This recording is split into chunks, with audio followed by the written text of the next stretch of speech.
us to another cancellation issue with a bank, and it's Nigel Farage. So we're familiar. We've reported on this with his cancellation of Coutts, part of the NatWest group. So he had a town hall meeting, I believe it was in Newport, South Wales, recently. It was on GB News. And he said a few interesting things, and we'd like to comment on those afterwards. Here's Nigel Farage on this issue. Since I spoke out a couple of weeks ago about the way I've been treated by Coutts, a subsidiary of NatWest Bank, the public reaction has been truly astonishing. I've asked people, please come forward and tell me whether you've got a problem with your bank. We booked this venue some time ago, but would you believe this venue, this club, that has banked with NatWest for 55 years, currently has its accounts suspended?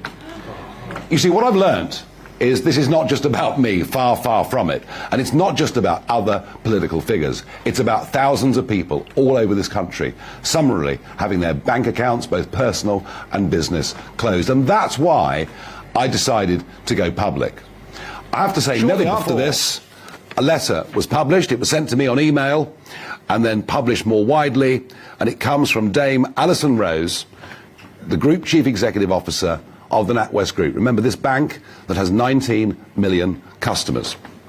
Dear Mr. Farage, I am writing to apologise for the deeply inappropriate comments about yourself made in the now published papers prepared for the Wealth Committee. Group CEO. I welcome the FCA's reviews of regulatory rules associated with politically exposed persons, and we will implement the recommendations of our review alongside any changes that they or the government makes to the overall regulatory framework. Yours sincerely, Alison Rose.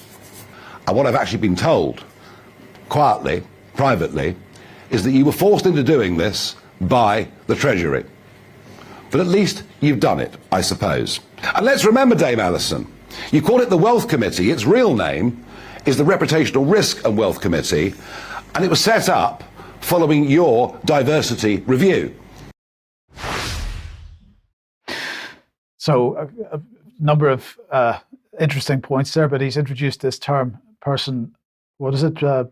Politically exposed person? Person, yeah. So we'll come on to that in a second. What did Rishi have to say? Well, just what Nigel said, I want to point out was really important, is during the diversity review, this is when they implemented this new regime, okay? So under the ESG banner, diversity, equity, inclusion, so all of these things that we've been throwing red flags up about over the last couple of years, this is the end result of it.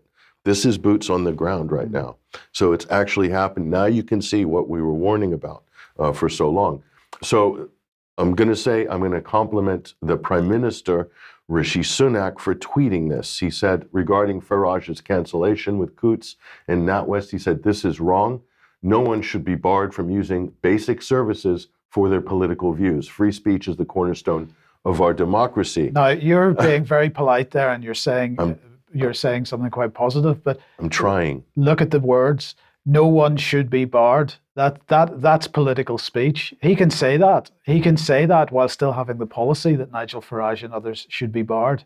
So we just got to be a little bit careful, I think, in interpreting what is coming out of these people's mouths. But at least this is on Twitter. It's on the record, and it's not going to get deleted. So he has to hang his reputation on that statement, at least. I take your point. Yeah, okay, well, let's just look at politically exposed persons. This is the House of Commons Library research briefing on politically exposed persons regime.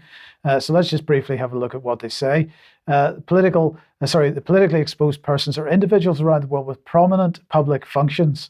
Obvious examples are government ministers and members of parliament. They say the law recognised the risk of PEPs abusing their positions for private gain and using the financial system to launder the proceeds of this abuse.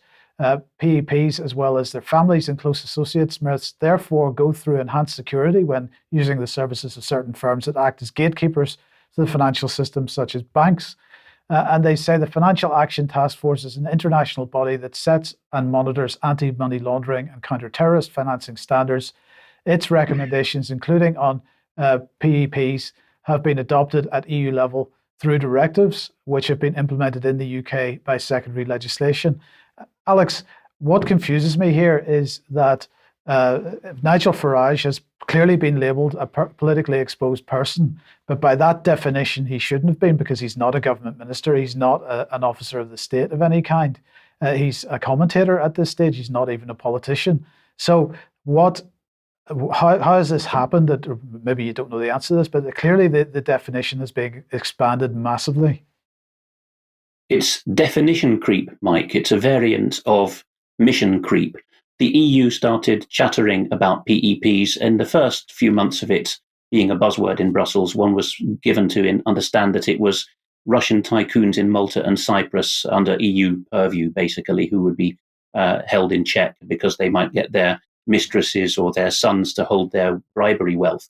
That's crept to the position we now have. And far from it being PEPs, I would suggest that some British banks are now understanding this acronym as PUPs, politically undesirable persons. So that these things happen by not being challenged. And if you look at Farage's disclosures, which he managed to wheedle out of the RBS group, those papers for which the group chairwoman is apologising now, however insincerely, it's clear that the woke generation within the bank see it as their task. They found this to be the PEP. The idea of a PEP is a peg on which they can hang the coat of their social mission. I'm only just glad that her predecessor didn't manage to get me to work for Coutts, because when I left rugby school, Sir Ewan Ferguson, who was chairman of the governing body at the school and also chairman of the Coutts Bank at the time and thus the Queen's banker, suggested strongly to me that I was an acceptable person to follow in his footsteps. But I could see then that they would be very susceptible to political winds. Yeah. Okay. And also to that point, in America, this would include somebody who's a political activist. This term is used there, and to debank somebody who is involved in helping to build a section of the wall, build a wall, that campaign. Dustin Stockton, he was labeled as a PEP, and then completely canceled across every institution. So he wasn't even, political office holder or anything like that. So, and if you look on the compliance companies that are providing the digital tools, the AI or machine learning digital tools to scan the web to create a risk profile for a potential PEP, the list that they have for basically what they're profiling is, talk about definition creep, what Alex is talking about. It is as long as your arm. I mean, it's going to just expand. So the AI tools, the computerized tools that the banks will use in order to scan the internet to create a profile about anybody applying for a bank or a loan or anything at that bank, those tools, you go and read those companies' websites, and you will be horrified with the power and what these things are. Totally automated, totally impersonal.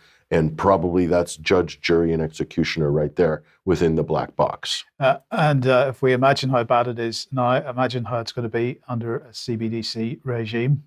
It enables all of that to happen in real time. Absolutely. And across every platform. So people, you got to get sort of organized on this, I think, pretty quickly.